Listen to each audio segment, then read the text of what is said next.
The year is 230 BCE. Ying Zheng, the king of Qin, has already secured his throne with ruthless precision. But outside his borders, 6 rival kingdoms still stand: Han, Zhao, Chu, Yan, and Shi. For 2 centuries, these states had fought and schemed, none able to dominate the others.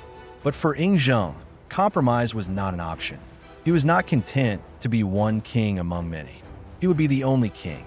And so began the greatest campaign of conquest China had ever seen.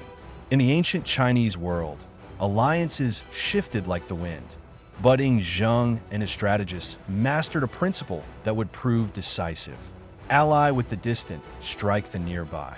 The logic was simple. By befriending kingdoms far away, Qin could isolate its closest enemies and crush them one by one. Imagine the tension at the courts of Zhao or Wei, watching as Qin smiled at their distant neighbors while sharpening the sword for them. Diplomacy became a weapon as sharp as any blade, and Qin wielded it with cold precision. But Ying Zheng had also inherited a darker legacy: the Battle of Chongping, fought before his reign. In that infamous clash, Qin armies annihilated Zhao forces, killing or burying alive hundreds of thousands of captured soldiers. The fields of Chongping became a graveyard so vast that for generations, bones still littered the earth. For the young king, the lesson was clear: terror was not a byproduct of war, it was a weapon of war. By demonstrating merciless brutality, Qin could break the will of entire populations without having to fight every last man. To resist Qin meant not just defeat, but extermination. And that fear hollowed out his enemies from within. Unlike the chaotic wars of the past, Qin's campaign was not improvised. It was systematic. Vast roads, the Qidao, carried troops and supplies with unmatched speed. Siege engines and crossbows gave Qin armies technological superiority. Ruthless generals like Wang Jian and Meng Tian executed grand strategies with precision. But conquest was not just about soldiers. It was about erasing entire civilizations. Where Qin marched, local traditions were uprooted. Ancient aristocracies were dismantled. City walls were torn down to prevent rebellion. Even the written records of rival states were destroyed or absorbed. This was not a war for territory. It was a war to obliterate competing identities until only one remained: Qin. One by one, the dominoes fell. Han was the first, too weak to resist, absorbed almost effortlessly. Zhao, once mighty, crumbled under the weight of Chongping's ghost. Wei followed, strangled between Qin's allies and armies. Chu, vast and proud, fought ferociously, but Qin's relentless campaigns eventually ground it down. Yan, desperate, sent an assassin, Jing Ku, in a last gamble. But the dagger failed, and the kingdom's fate was sealed. Finally, Qi, isolated and alone, surrendered without a fight. By 221 BCE, all 6 kingdoms were gone. The dream of unification, long spoken of, long fought for, was finally realized. But what of the kings and nobles of the fallen states? Ying Zheng knew that conquest meant nothing if rivals remained alive to spark rebellion. His solution was brutal in its simplicity: extermination. Royal families were executed or driven to obscurity. Aristocrats were stripped of power. Even the memory of rival dynasties was erased. Imagine a world where not only your kingdom is gone, but even your name, your culture, your lineage is deliberately wiped from history. For Ying Zheng, this was the final victory, the death of alternatives. The conquest of the 6 kingdoms was not won by force alone. It was the perfect fusion of violence and strategy. Diplomacy isolated enemies. Terror broke their spirit. Military precision crushed their armies. And systematic destruction erased their legacies. What began as the ambition of one man became the annihilation of 6 ancient civilizations. And in the ashes, a new empire would rise. But unifying the land was only the beginning. To truly secure his throne, Ying Zheng would need to invent something entirely new. A system of power that no one could challenge. Not nobles, not scholars, not even history itself. In the next chapter, we explore how the King of Qin crowned himself the first emperor of China and built the architecture of absolute power.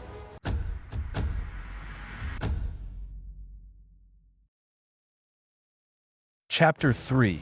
The Architecture of Absolute Power. By the year 221 BCE, the war was over. 6 kingdoms had fallen, their kings dead or forgotten. For the first time in history, China stood united under one man, Ying Zheng, the King of Qin. But unification was not enough. He did not want to be remembered as just another conqueror. He wanted to create something permanent, a system of power so absolute, so unshakable, that no one could challenge him, not generals, not nobles, not even history itself. And so, the King of Qin crowned himself with a new title, Huangdi, the first emperor. In 221 BCE, when Ying Zheng stood victorious over the 6 kingdoms, he faced a strange problem. What should he call himself? King Huang was no longer enough. Every petty ruler had claimed that title. To Ying Zheng, it reeked of mediocrity, of limitations, of the world that he had just obliterated. He wanted something that would declare, once and for all, that he was above every king who had ever lived, above history itself. And so, he forged a new word, a title no one had ever dared to use, Huangdi. It fused Huang, the august rulers of myth, with Di, the divine sovereigns of legend. Together, they formed a title that placed him not merely on a throne, but on a pedestal of eternity. This was not just a name. It was a revolution.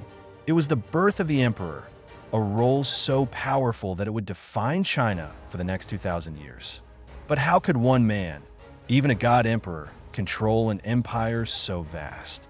The first emperor knew he could not trust anyone completely, not generals, not ministers, not even his own family. He had seen too much betrayal. So he devised a system to divide power into fragments, sharp enough to cut, but too small to threaten him. At the top sat the 3 lords Sangong, the chancellor to manage government, the imperial secretary to oversee records and law, the grand commandant to control the army. Beneath them stretched the 9 ministers, each responsible for finance, justice, ceremonies, the imperial household, and more. Together, they formed a bureaucracy vast enough to govern millions, yet carefully designed so that no single official could challenge the throne. Imagine standing in that court, lines of ministers bowing, each wielding power over thousands of lives, yet trembling because all of them were but extensions of one man's will. But the emperor's boldest stroke was abolishing the ancient feudal order. For centuries, lords and nobles had ruled their own lands, commanding private armies, loyal only to bloodlines. It was a system that bred rebellion, the very chaos the emperor had spent his life destroying. Now, with a single decree, he swept it away. No more hereditary kingdoms, no more semi-independent states. In their place came the commandery-county system. Governors, administrators, magistrates, all appointed directly by the emperor, all accountable only to him. From the capital, the first emperor's voice stretched to the farthest village, to the last field of rice, to the poorest peasant. For the first time in Chinese history, every inch of land, every soul under heaven, answered to a single man. With these innovations, Qin Shi Huang did something extraordinary. He transformed kingship into emperorship, nobility into bureaucracy, fragmentation into centralization. The title emperor elevated him above all rulers of the past. The 3 lords and 9 ministers ensured the machinery of state ran efficiently, but never independently. The commandery-county system made loyalty to the throne stronger than loyalty to clan or region. This was the architecture of absolute power, a throne fortified not by walls or armies, but by institutions that chained the empire to the will of one man. But the first emperor knew that institutions alone were not enough. To truly bind his people, he would have to go further, to shape their daily lives, their economy, even their very thoughts. And so, the emperor turned to the next stage of his grand design, the standardization of tyranny. The first emperor had forged a new title, a new bureaucracy, a new political order. But institutions alone could not hold an empire so vast. If the people still spoke different scripts, used different coins, measured with different units, and freely without record, then unity was only an illusion. To make his empire real, Qin Shi Huang would have to reach into the daily lives of millions, to reshape how they spoke, how they traded, how they traveled, even how they thought. It was nothing less than the standardization of tyranny. For centuries, China's regents had written in countless local scripts. A word in one state was unreadable in another. Writing was not a bridge, but a barrier. The emperor destroyed that diversity. He ordered the creation of a single, standardized script, the small seal characters of Qin. From that moment on, every contract, every decree, every name carved in stone looked the same, no matter where you lived. To the court, this was progress. To the people, it was erasure. Local dialects and traditions, once preserved in writing, were silenced. Generations of culture vanished in the fire of unification. What was left was not just communication, but control, a written language of power that carried the emperor's voice across a continent. But the emperor's reach did not stop with words. He turned to money, weights, and measures. In the old world, every state had minted its own coins, knife-shaped, spade-shaped, round, square. Trade was a nightmare of conversions. Now, Qin issued a single currency, the Banliang coin, round with a square hole, stamped by the authority of the throne. Weights and measures were likewise standardized. A pound in Qin was a pound everywhere. A bushel in Qin was a bushel across the empire. On the surface, it made commerce easier. Beneath the surface, it made the state the silent partner in every transaction. Every coin in your hand, every scale in your market was a reminder your life, your trade, your survival flowed through the emperor's system. To enforce unity, the emperor needed speed. Speed to move armies, officials, and decrees. So he built the Qidao, the imperial highways. Straight as arrows, cutting across mountains and rivers, they connected the empire like veins in a vast body. Soldiers could march hundreds of miles in days. Messengers carried orders from the capital faster than ever before. But for the common people, these roads were symbols of fear. Wherever the Qidao reached, the emperor's hand could strike. Imagine living in a remote village, once shielded by distance. Now, the imperial army could arrive at your doorstep overnight. Isolation was gone. The state was everywhere. Finally came the most personal reform of all, the household registration system. Every family, every person was recorded and categorized. Births, deaths, marriages, movements, all entered into the imperial rolls. No one could simply vanish. No one could drift from place to place. To move without permission was a crime. You were no longer just a farmer, a craftsman, a villager. You were a line in the emperor's ledger, a number in his grand design. With these reforms, Qin Shi Huang did not just build an empire. He built a cage. Unified script erased local identities. Standardized currency and measures made every market transaction an act of state power. Imperial highways turned distance into vulnerability. Household registration bound every family to the throne. It was not enough that Qin had conquered the Six Kingdoms. He was now conquering daily life itself. But the emperor's most radical act of control was yet to come. He would not be satisfied with ruling bodies and markets. He would set his sights on ruling minds, on silencing ideas, rewriting memory, and reshaping thought itself. And so, the fires of Qin turned toward the world of books and scholars. The first emperor had already conquered land, economy, and society. But one enemy remained: ideas. As long as multiple philosophies existed, as long as scholars argued about virtue, history, and justice, there was danger. Danger that people might question his rule. Danger that ministers might invoke the past to criticize the present. And so, Qin Shi Huang turned his gaze to the world of thought and declared war on memory itself. Why destroy the intellectuals? To the emperor, scholars were not harmless thinkers. They were potential rebels of the mind. Confucian spoke of moral kingship, a virtue higher than law. Historians preserve tales of past dynasties, where cruel rulers had lost the mandate of heaven. Philosophers whispered that power was absolute, that rulers could be challenged. To a paranoid ruler obsessed with control, this was intolerable. Ideas were daggers, sharper than steel. If unity was to endure, diversity of thought had to die. In 213 BCE, the order was given: burn the books. All texts of history not about Qin. All philosophies not about legalism. All teachings that spoke of kings and dynasties past. From one end of the empire to the other, libraries were raided, manuscripts dragged into the streets. Scrolls of silk and bamboo went up in flames. Centuries of wisdom turned to ash under the night sky. It was systematic, not random destruction, but targeted annihilation. The goal was not just to silence scholars. It was to rewrite history itself, to erase every memory that did not serve the throne. What remained were only practical works: medicine, agriculture, astrology, engineering. Knowledge reduced to tools. Wisdom stripped of spirit. This was the birth of a new logic, instrumental reason without humanity. But burning words was not enough. The emperor wanted to burn fear into men's hearts.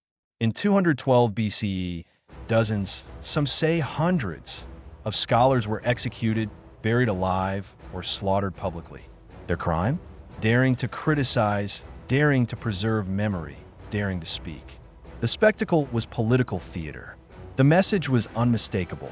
If even the learned could be silenced, what hope had the common man? Imagine standing in that crowd, watching your teacher, your mentor, dragged into the earth. The silence afterward was not just absence of voices. It was the silence of terror settling over an entire civilization. With fire and blood, the first emperor accomplished what no conqueror before him had achieved. He conquered thought. Scholars were branded as threats. Books were burned to erase inconvenient histories. Executions turned into performances of terror. Only useful knowledge, farming, medicine, astrology, was spared, stripped of human values. The empire was no longer just a political machine. It was a machine of the mind, grinding down memory, remolding truth, manufacturing obedience. But even as the emperor silenced ideas, he could not silence time. The laws could control bodies, the roads could carry armies, the books could burn, the scholars could die. Yet death itself remained beyond his grasp. And so, the first emperor turned his obsession toward a final ambition: to defeat mortality itself and to transform from man into God. What Ying Zheng built was more than an empire. It was a blueprint for dictatorship. The political machine, a centralized bureaucracy loyal only to the emperor. The social machine, standardization that stripped away local identities and bound everyone to the state. The thought machine, a regime of fear that silenced intellectual freedom. Each part reinforced the other, creating a system designed not merely to conquer, but to endure. And endure it did. For though Qin itself would collapse within 15 years, its architecture of power became the model for 2,000 years of imperial rule. But for Ying Zheng, building the machinery of power was only half the battle. Brutal laws, standardized control, and endless surveillance could enforce obedience. But to truly secure his empire, he needed an ideology. In the next chapter, we will see how legalism became the perfect weapon of tyranny, transforming law into chains and governance into domination.